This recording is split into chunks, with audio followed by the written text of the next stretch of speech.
अगर जो कुछ भी हम इस भौतिक जगत में करते हैं वह हमें केवल अतीत से परिचित कराता है, तो हम भविष्य किस प्रकार देख सकते हैं? तब ये विचार अवश्य ही बाबूजी से आया होगा कि भविष्य को देखने का एक ही तरीका है, वह ये है कि हम अपने अंदर देखें। हर बार जब हम ध्यान करने बैठते हैं हम अपने अंदर देखते हैं। आत्मा अभौतिक है, इस कारण आप ये नहीं कह सकते कि इसका उद्गम अतीत में है। भविष्य में देखने का यही एक मार्ग है। एक दूसरे अर्थ में हम ये भी कह सकते हैं कि ईश्वर हमारे लिए भविष्य में है, क्योंकि हम उसे अनंत में खोजते हुए अभी पाने का प्रयत्न कर रहे हैं। ये भाव कुछ समझ में आता है जिसे विज्ञान की शिक्षा पाए हुए या वैज्ञानिक मिजाज का आदमी भी तर्क संगत मानेगा, क्योंकि आप जिस भांति भी देखें भौतिक स्तर पर सब कुछ अतीत से संबंधित है। आप एक ग्रामोफोन रिकॉर्ड को सुने तो वह अतीत का संगीत है, अतीत की आवाज़ जो अतीत में भरी गई थी, जिसे आप वर्तमान में सुनते हैं। अतीत के भवन हम वर्तमान में देखते हैं। अतीत के जीवन के रूप में हम वर्तमान में जीवाश्म के रूप में देखते हैं। ये भी कहना कि हम उन्हें वर्तमान में देखते हैं गलत होगा। हम उनको नहीं देखते, उनके चिन्हों को वर्तमान में देखते हैं जो उन्होंने अतीत में छोड़ा था, क्योंकि रिकॉर्ड किए गए संगीत को संगीत लहरों के रूप में भी समझा जा सकता है जो हम ध्वनि के रूप में सुनते हैं। आप उसको असीमीभूत ध्वनि भी कह सकते हैं। अतीत का निरीक्षण हमें चीज़ें नहीं वरन उनके चिन्ह दिखाता है। यही समस्या चिकित्सा के अध्ययन में है। उदाहरण, आप शरीर की चीरफाड़ करके उसके अंगों का अध्ययन करते हैं। आप उसका अध्ययन कभी नहीं करते जो जीवित है। जो आप देखते हैं वह मृत है, एक प्रकार से असीमीभूत।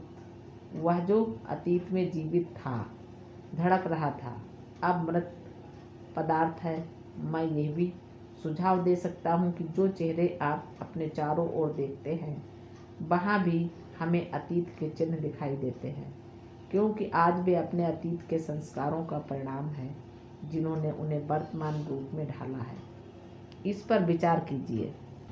इसी कारण शायद आजकल किसी भी इंसान को जानना इतना कठिन है, क्योंकि वे जैसे वर्तमान में हैं वैसा ही उन्हें हम नहीं देखते। उदाहरण, कोई व्यक्ति पियक्कड़ नशेबाज रोगी रहा हो तो वे उसके चेहरे तथा आचरण पर अपने निशान छोड़ जाएंगे, पर हो सकता है कि अंदर का व्यक्ति इतना बदल गया हो कि वह संत के समान बन गया हो, परंतु आप उसकी ओर देखकर यही कहते हैं, यह बेकार का आदमी है।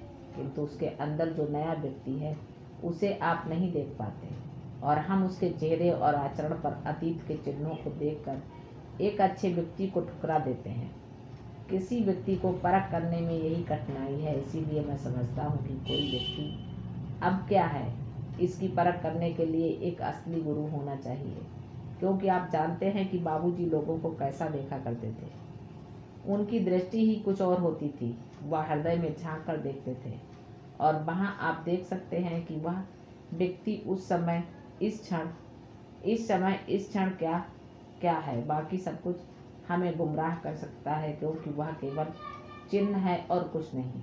तो किसी का ब्रह्म रूप से अध्ययन करना उतना ही लाभदायक, उतना ही फलदायक हो सकता है जितना किसी अतीत के जीवाश्म का अध्ययन, या अतीत के ग्रामोफोन रिकॉर्ड का, या अतीत की हिमनदी का। वह केवल हमें यह बता सकता है कि क्या था, ना कि क्या है।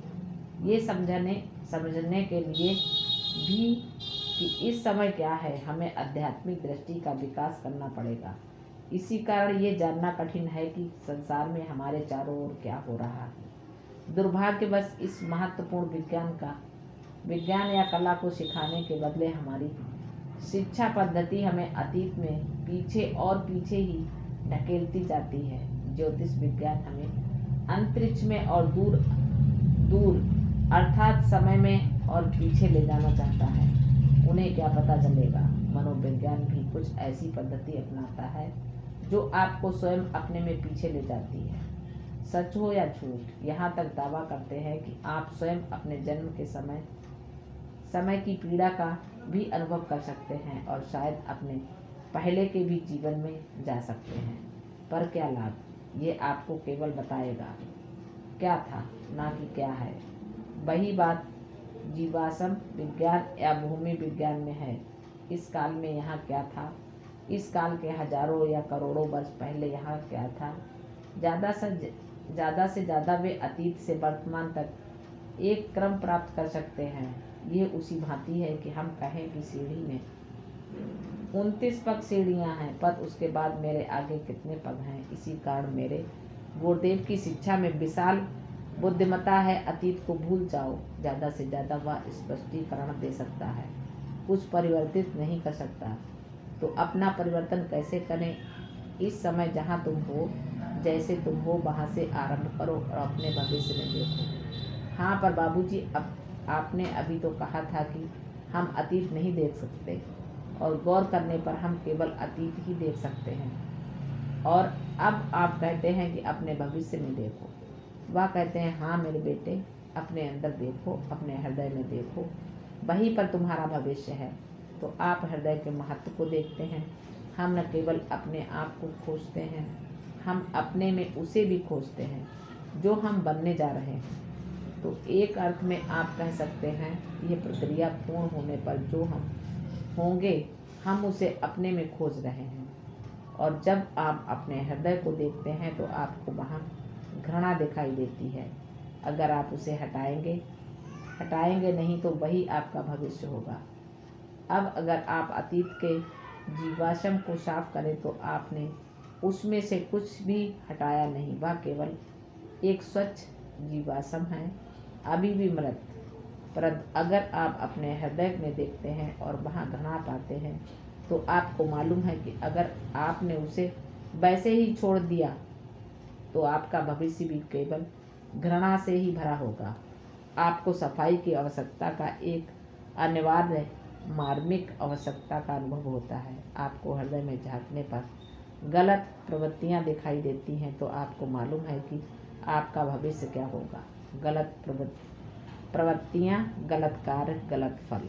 और अगर आपको हृदय में झांकने पर वह दिखाई देता है तो वह भी आपका भविष्य है, वही मैं बनने जा रहा हूँ। तो मेरे गुरुदेव का आध्यात्मिक विज्ञान कहता है, अपने हृदय में देखो, हृदय में उपस्थित दिव्य प्रकाश पर ध्यान करो जो कि सदा वहाँ है। सफाई करो ताकि सब व्यर्थ की चीज़ें निकल जाएं। तो अतीत की छाप है। संस्कार एक अश्मीभूत छाप है जो भौतिक रूप में अश्मीभूत नहीं होता, परंतु हृदय में एक भिन्न रूप में अश्मीभूत होता है। आप कह सकते हैं कि वह एक अर्थ में अश्मीभूत है, भूत रूप है, जो हमारे ही द्वारा हमारे हृदय में हमारे अतीत के विचारों व कर्मों द्वारा डाले गए हैं। वास्तविक जीवाश्म पृथ्वी की तहों में पाए गए भौतिक अश्मीभूत हमें अतीत को जानने में सहायता देते हैं। जब वह जीवित था तो क्या था, हमारे हृदय में अश्मीभूत हुए संस्कार हमें बताते हैं कि हम क्या निकाल फेंके और हमारा भविष्य क्या होगा। तो आप समझते हैं कि अतीत को देखने में और भविष्य को देखने में कितना महान अंतर है। भौतिक संसार को देखने में और अपने हृदय के आंतरिक संसार को देखने में कितना अंतर है। इसी कारण जब हमें घृणा, पाप, भ्रष्टता व बीमारियों के स्वरूप दिखते हैं तो हमें मालूम हो जाता है कि जब तक इनको निकाला नहीं जाएगा वही हमारे भविष्य में राज करेंगे। इसी कारण हमें सफाई करने का परामर्श दिया गया है और गुरुदेव अपनी भव्य दयालुता में हमारे संस्कारों के उस महान बोझ को साफ करते हैं जो हम खुद किसी प्रकार भी नहीं हटा सकते।